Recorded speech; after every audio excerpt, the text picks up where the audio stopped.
गंभीरं मोक्षमार्गोपदेशिकां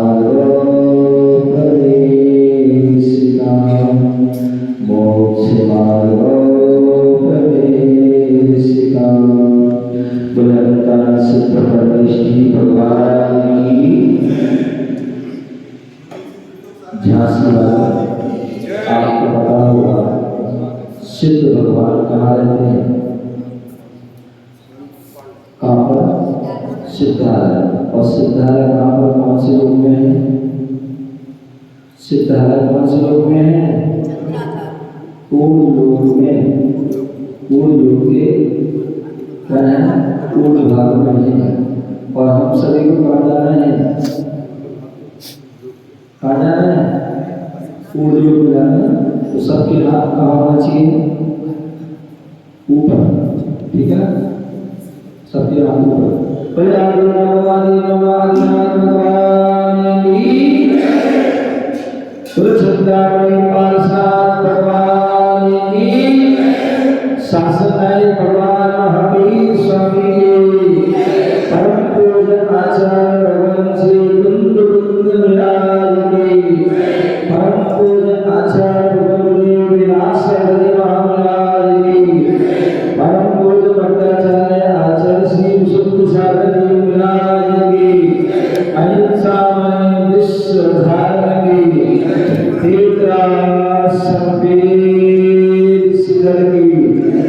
अतिशय क्षेत्र कर्मवादी क्षेत्र की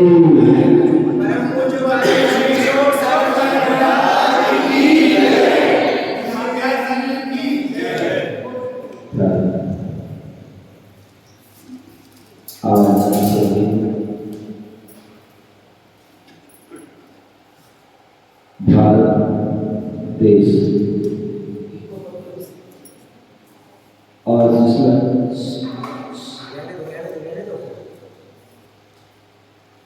भारत देश में अनेक प्रांत हैं, अनेक खंड हैं। उसमें बुंदेलखंड की वर्णना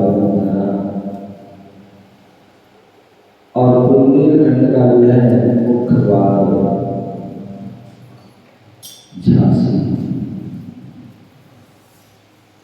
और झांसी में हमारा अति प्राचीन अक्षरकारी कर्मवादी क्षेत्र यहाँ पर पार्श्वनाथ हिमालय में बैठे हुए हैं।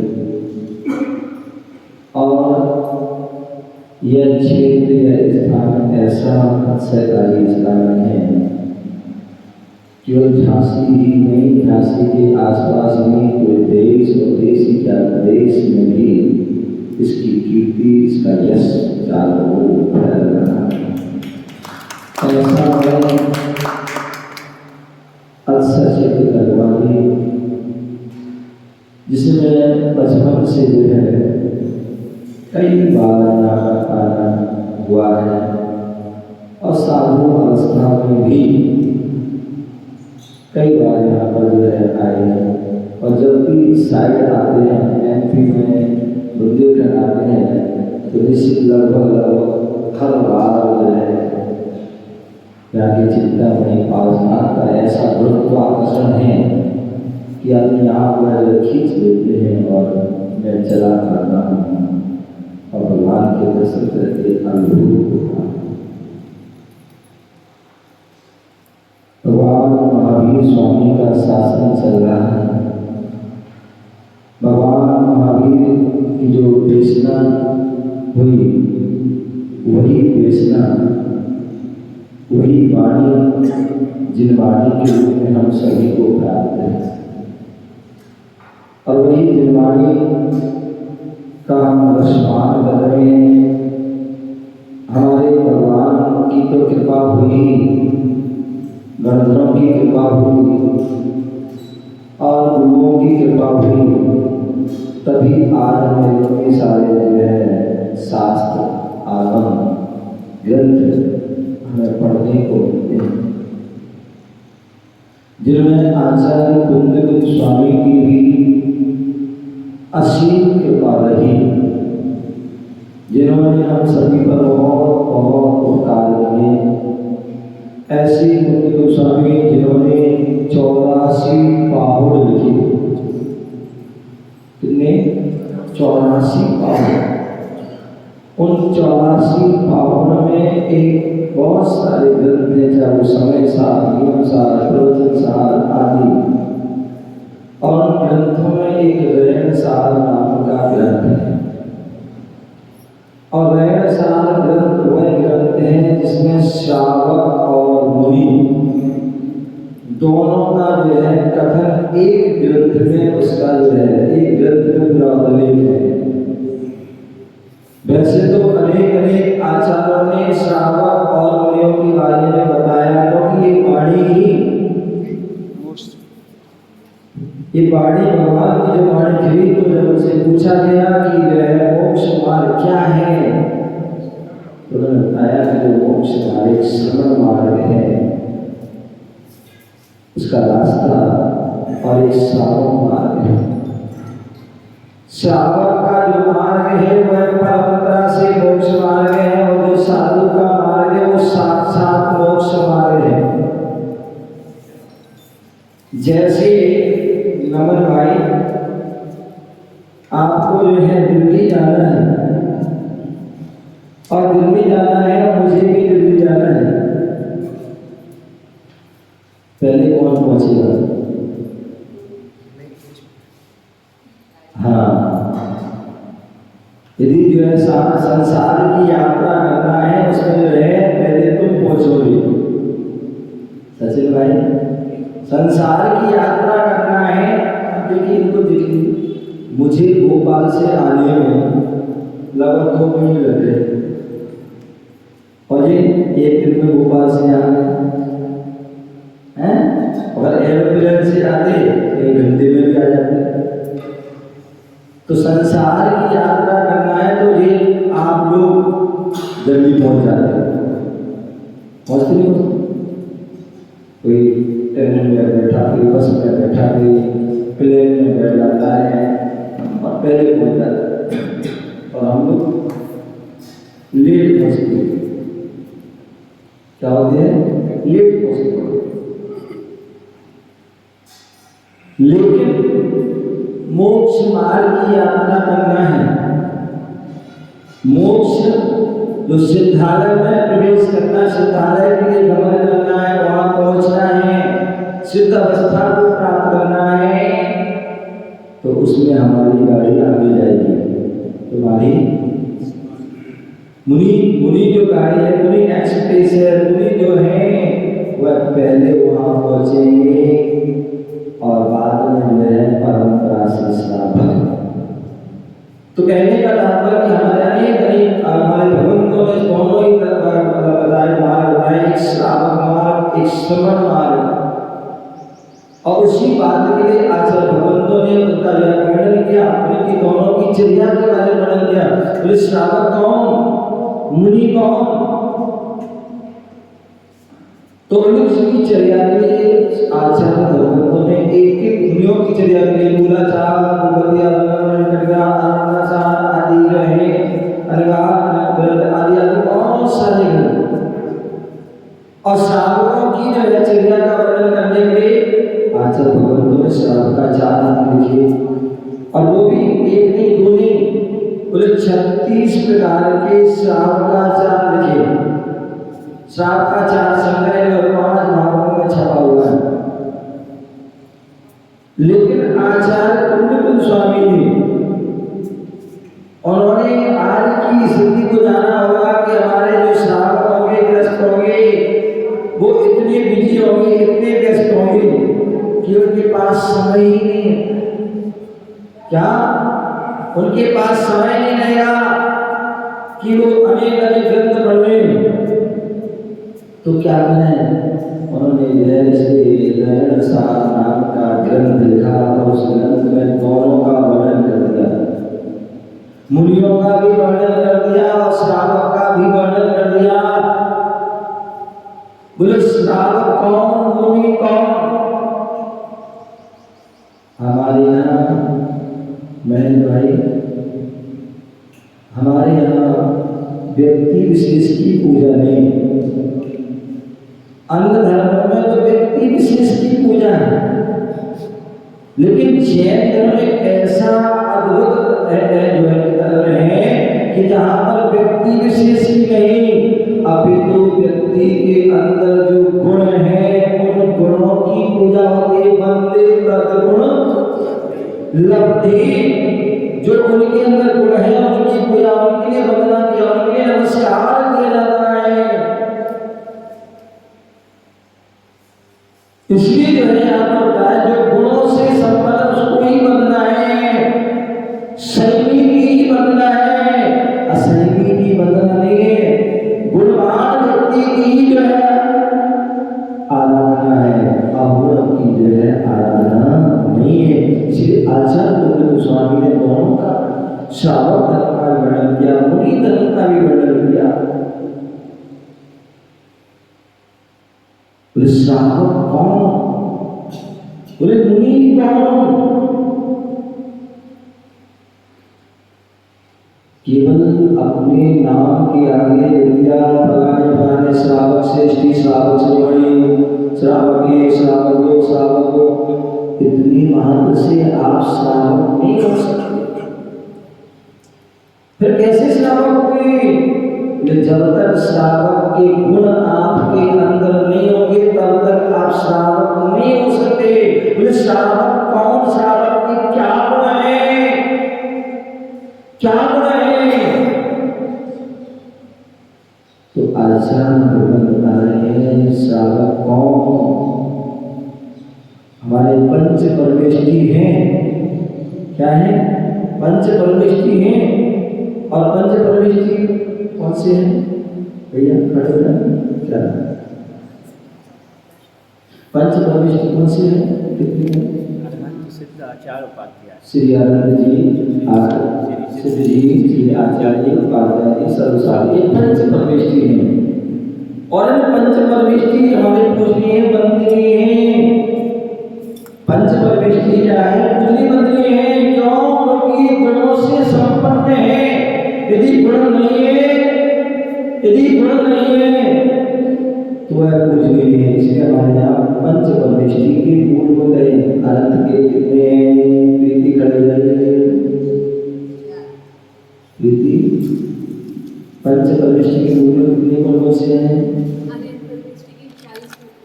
और सिद्ध की 8 और आचार्य परमेष्टि के 36 मूल गुण हैं, और उपाध्याय परमेष्टि के 25 मूल गुण हैं, और साधु परमेष्टि के 28 मूल। और तुम्हारे श्रावक के 8 मूल, श्रावक के 8 मूल। बहुत बढ़िया। तो ये जो है हमारे यहाँ जो है पंच परमेष्टि है वह पूजनीय वंदनीय। क्यों?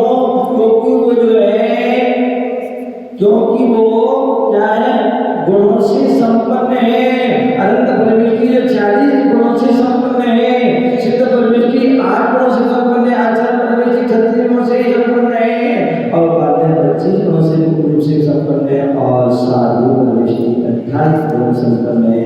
तभी वह पूजनीय, तभी वह वंदनीय, तभी सम्मानीय। उसी प्रकार श्रावक की भी जो है क्या? अष्टमूल गुण होना चाहिए। यदि अष्टमूल गुणों से संपन्न हो तभी श्रावक हो। यदि अष्टमूल गुण संपन्न नहीं हो तो श्रावक नहीं हो। अब वो अष्टमूल गुण कौन से हैं? सचिन भाई खड़े हो जाओ। अष्टमूल गुण ये हमारे सचिन भैया हैं, प्रतिमा दादी हैं, दोनों मियाँ बीवी और प्रीति आदि हैं। हाँ बोलिए।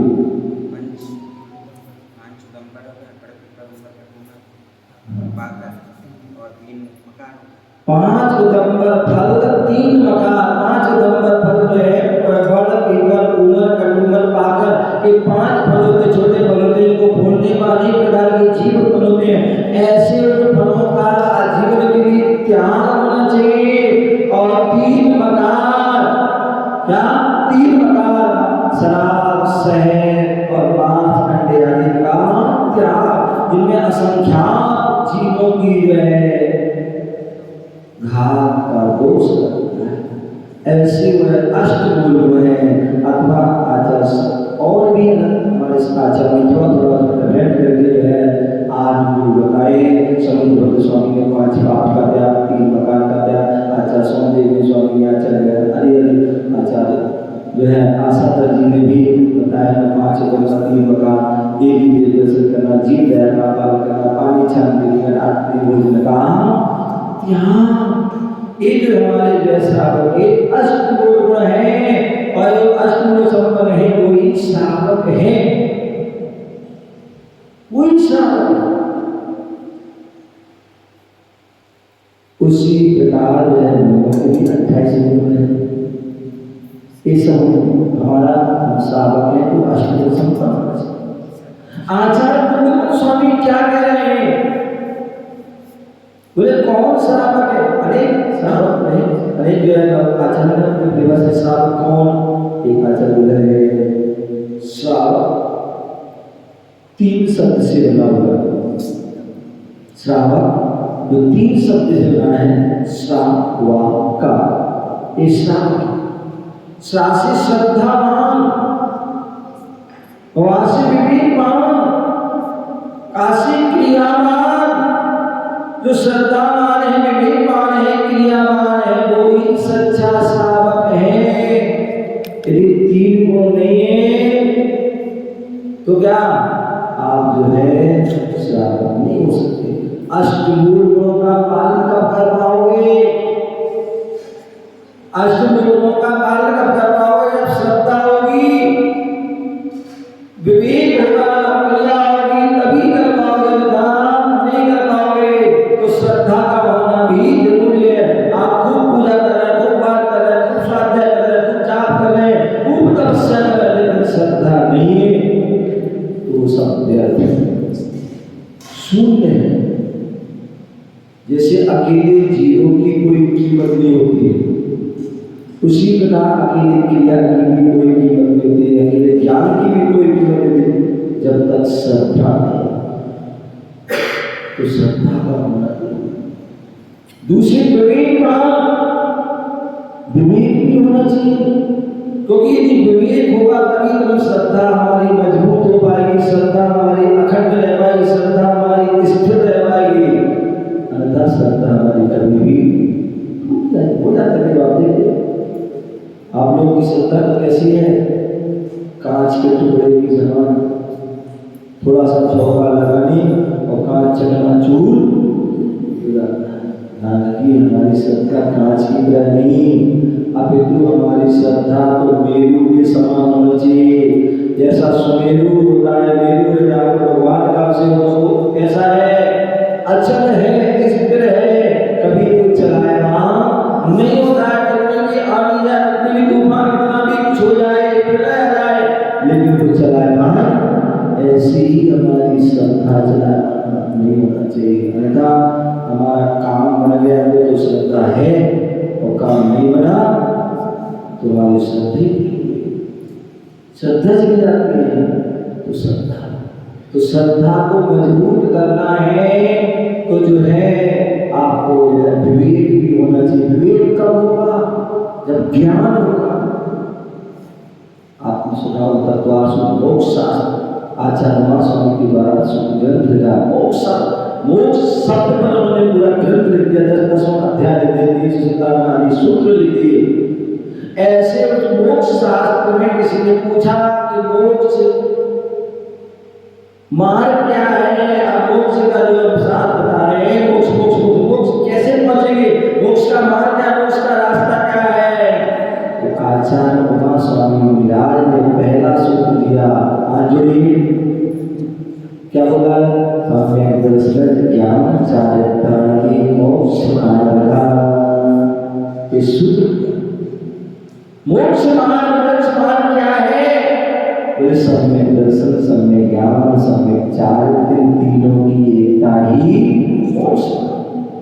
सर्वासिद्धि में आचार्य पूज्य स्वामी जी का पूछा गया कि जो यहाँ पर टीका करते समय कि यहाँ पर जो है सम्यक दर्शन को पहले क्यों कहा है, सम्यक ज्ञान को पहले कहते?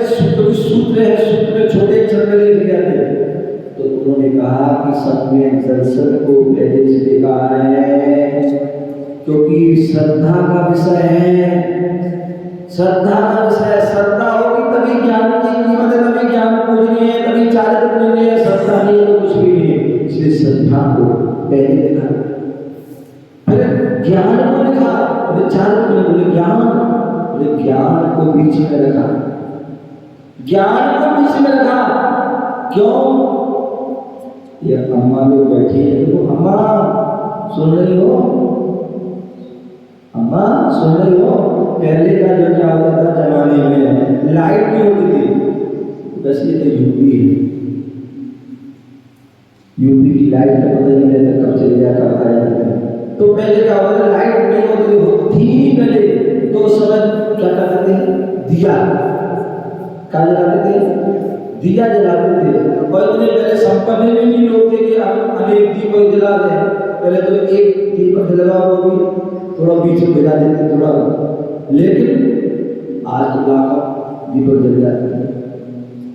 तो उस समय एक दीपक, और उस समय क्या होता था, बहुत व्यक्ति बाहर होते, बड़े बड़े मकान होते थे।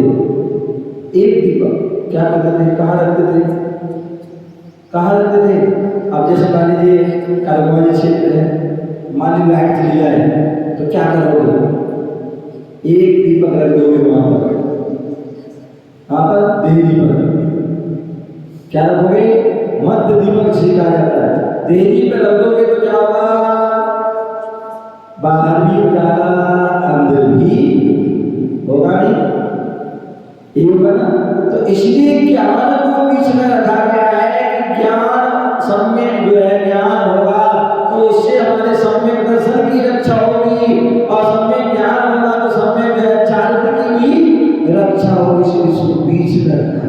इसीलिए विवेकवान होना जरूरी है। विवेक होगा तो श्रद्धा मजबूत होगी और क्रिया भी अच्छी होगी।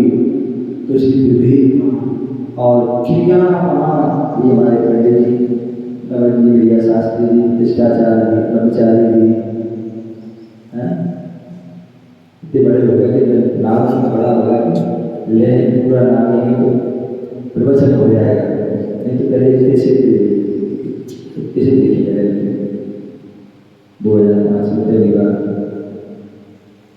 तो नमन भैया भी पूरा अपने जो अभिषेक विधि करा रहे थे। तो एक विधि, एक क्रिया, कौन सी क्रिया कब करना है, कैसे करना है, किस प्रकार करना है, एक पूरी पता होना चाहिए, तभी आपका वो श्रेष्ठ फल मिलता है। अन्यथा क्रिया हो गई लेकिन फल नहीं मिला, क्योंकि आपने क्रिया सही नहीं की, विवेक के साथ नहीं की, श्रद्धा से नहीं की। तो श्रद्धावान, विवेकवान, क्रियावान ये होना आवश्यक, तभी वह सच्चा साधक है। लेकिन आचार्य पुण्य गोस्वामी सामान्य आचार्य नहीं है, वो विशेष आचार्य महाराज। अन्यथा आचार्य परमानंद स्वामी, उनसे पूछा गया भाई सच्चा श्रावक कौन है, सच्चा गृहस्थ कौन है, सच्चा गृहस्थ कौन है? तो आचार्य जो है परमानंद स्वामी परमानंद पंचविंशतिका में कहते हैं क्या, एक श्लोक के माध्यम से देव पूजा उपासना स्वाध्याय संयम समाधान चेति गृहस्थानाम सकर्माणि देने। बोले जो गृहस्थ है वो सत्कर्मों का पालन करता है, कोई गृहस्थ है जो मुनि का है, सत्कर्मों का पालन करते हुए मुनि है, तो सत्कर्मों का पालन करना होगा। देव पूजा, गुरु उपासना, स्वाध्याय, संयम, तप, दान, ये सच्ची गृहस्थ है। अन्यथा आज का गृहस्थ कौन है? क्योंकि ये तो बहुत बिल्ली यूज करते हैं, सत्कर्म करते हैं। अन्यथा आज का गृहस्थ कौन है भाई?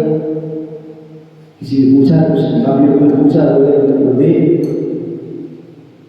गृहस्थ की परिभाषा क्या है? मैं जान करता कि उसको जो है कुछ ज़्यादा कुछ ज्ञान है, कुछ है नहीं, मतलब कभी आता नहीं, कोई धर्म सेवा नहीं है, तो अब उसको धर्म की परिभाषा बताएंगे तो वो सिर पर चली जाएगी।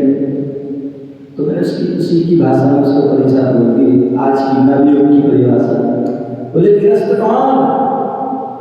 बोले जो अस्त व्यस्त तनाव ग्रस्त हो, क्या अस्त व्यस्त तनावग्रस्त हो वही वास्तविकता में ग्रस्त है।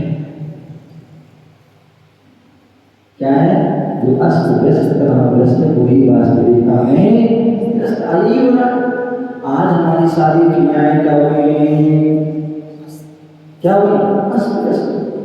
अंदर पहले जो है आज भी साधु संत त्यागी थी, आज उनकी वही क्रिया है।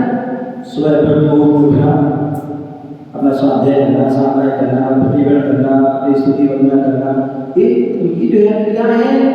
लेकिन सामान्य ग्रस्त की वो सारी क्रियाएं बदल गई, क्योंकि आज वो है अस्त व्यस्त होगा, उसका उठने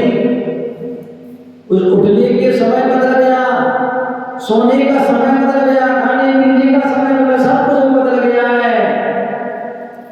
कितने ऐसे लोग हैं जिन्हें पता ही नहीं सूरज उदय का होता है, कहाँ से होता है, कैसा होता है, देखे नहीं उन्होंने। क्योंकि कोई 8 बजे उठा, कोई 10 बजे उठा, कोई 12 बजे उठा, तो उठने की क्रिया बदल गई, सोने की क्रिया भी। कितने ऐसे बच्चे अधिकांश जितने पढ़ाई बच्चे हैं, मानो 2 बजे सो रहे, कोई 4 बजे सो रहा, कोई 5 बजे सो रहा, ऐसे सो। जब सोने का समय, जब तो जागते हैं, जब उठने का समय, तो वो सब अस्त व्यस्त। और एक कारण है कि सारी दुनिया की प्रक्रिया बदल गई, खाना पीना बदल गया है, स्वास्थ्य आदि सब व्यस्त, तनावग्रस्त रहते हैं। कितने सारे लोग बच्चे हैं, कितने सारे लोग डिप्रेशन में जाते हैं आदि आदि। तो नहीं, सच्चा ग्रस्त वो है जो सच कर्म करता है, वो सच्चा ग्रस्त। आचार्य पुरुष स्वामी क्या कह रहे हो? और आगे जब आचार्य पुरुष स्वामी के सामने ये बात कही, वो संकल्प लोग नहीं कर पा रहे, क्योंकि इतना व्यक्ति बेजी है, संकल्प नहीं कर पा रहे, क्या करें, कैसे वह ग्रस्त धर्म का पालन करें? तो उन्होंने कह दिया ऐसा कोई उपाय बताओ जिससे उनका हो जाए। तो आचार्य पुरुष स्वामी ने वैर साधक में 11वें नंबर का इस गाथा लिखी। क्या लिखी? ये बात जुड़ी, हाँ जो दानं पूजामुखं शावयधम्मेना सावयाते मेना ध्यानञ्जन मुखं जलितं तमोव्यामतः सोहि। मैं हमारा उद्देश्य हमें परिणामों को पवित्र करना है, अपनी कसायों को शमन करना है, शंका परिणाम करना चाहिए, क्या तपस्या हो, कैसे हो, तो उसके लिए दानं पूजन मुखम सावय धर्मो। यदि जो श्रावक है, जो श्रावक धर्म श्रावक वो निपुणी नहीं बन पा रहा है, तो बोले श्रावक बन जाओ। श्रावक बनने के लिए क्या कीजिए? बोले दानं पूजन मुखम सावय धर्मो, दान दो और पूजा। कितनी सुंदर सुंदर जो है मंदिर बने हुए, कितनी सुंदर सुंदर जो है सारी व्यवस्थाएं हैं। किसकी बदौलत? आपकी बदौलत, क्योंकि आपने क्या किया? दानं पूजन मुखम सावय धर्मो, दान दिया। दान दिया इसलिए आज इतने विशाल विशाल मंदिर बने हुए, भव्य मंदिर बने, जहाँ भी जाते हैं वहाँ विशाल विशाल मंदिर बने हुए, बन रहे, विशाल विशाल प्रतिमाएं, पंचकल्याण प्रतिष्ठा विधान हो रहे हैं। क्यों? किसकी बदौलत? दान। श्रावक दान कर रहा है, दान कर रहा है। आपको पता है, आपको पता है मुनिराज का जो है 23 घंटे हाथ ऊपर होता है,